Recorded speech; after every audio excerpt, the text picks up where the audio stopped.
हमारे YouTube channel पर आप सभी का स्वागत है। आज मैं गाऊंगी एक अच्छा सा है बेटा विवाह गीत। पारंपरिक है, पुराना है, बहुत अच्छा है।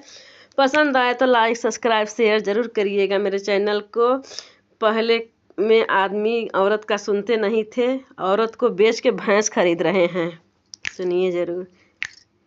आधी की रतिया रे पछिली पहरिया भैंसड़ी तोड़ाए माछान। आधी की रतिया रे पछिली पहरी या हो भैंसड़ी तोड़ाए बाछन। सूतल स्वामी मई कई से गाए आई करन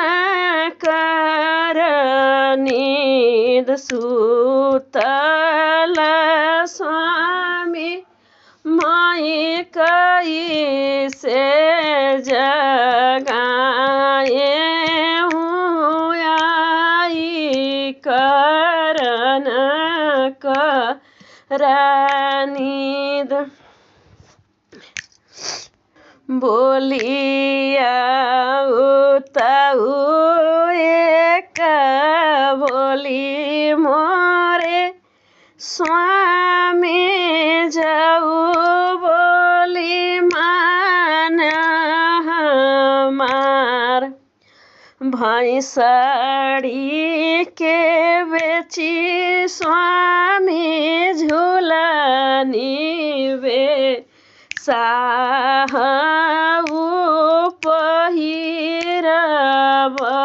साँझ सबेर। भैंसड़ी के बेची स्वामी झूलनी वे साहू पहिरब मई साँझ सबेर।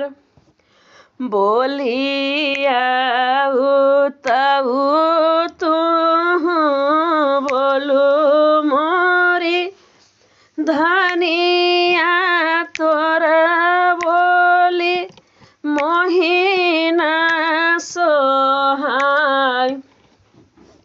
तोहई के बेची धाना भैंसड़ी बेसा हब पहिरब मई साँझ सबेर। तोहई के बेची धान भैंसड़ी बेसा बई पहिरब मई साँझ सबेर।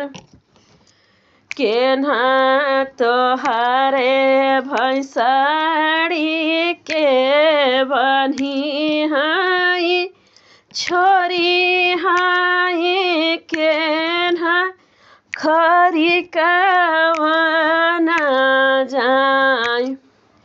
कवनी छुला छानी दधिया जा मई हाई केन्हा दधी बेच न जाय।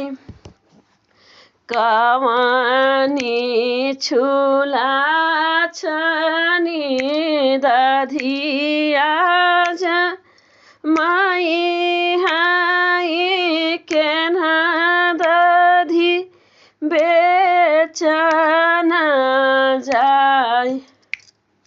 बाबा हमारे भैंसड़ी के बान्ही हाई छोरी हाई भैया खरी कमाना जाई बाबा मोरे भैंसड़ी के बान्ही हाई छोरी हाई भैया खरी कमाना जाई माई छुला छनी दधिया जमाई हाई भौजी दधी बेचना जाई माया मोरे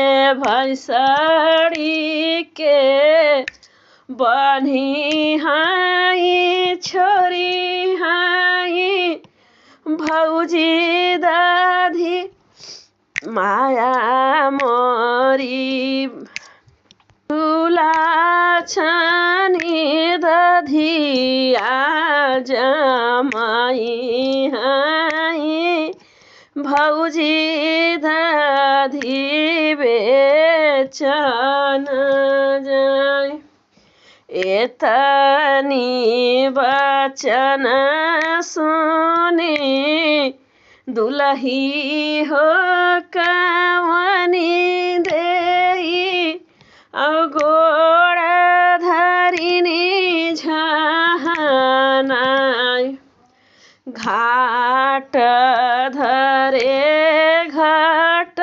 घटवार पुकारई तीर धरे तीर वाहन दिया किनारे कतेवाई पुकारई केवटन वरी लइयाऊ घाट धरे घटवार पुकारई तीर धरे तीरवा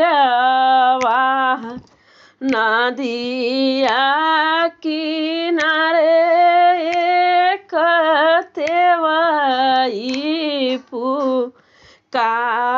पुकारई केवट नावरी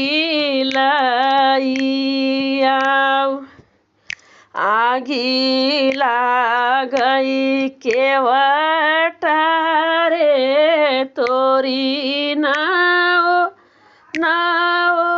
वरिया बजर पड़ई तोरा बोली आगी लागई केवटा रे तोरी नाव वरिया बजर पड़ई तोरा बोली सूतल स्वामी माइक से जिया पर छोड़े एक वचन एक बोली